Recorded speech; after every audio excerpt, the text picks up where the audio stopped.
Глава Коми назвал нашу презентационную площадку, которая работала на Всемирном фестивале молодежи и студентов, яркой и патриотической.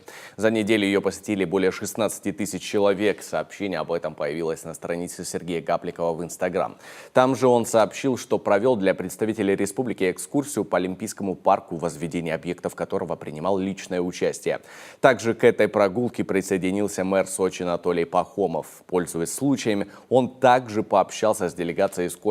Еще одно сообщение руководителя региона в Инстаграм из Сочи посвящено церемонии закрытия события с участием президента России. Представление, как пояснили организаторы, было посвящено расцвету народной культуры в эпоху социальных сетей и призвано продемонстрировать особенности страны, познакомить зрителей с городами России, их достопримечательностями и культурами разных народов.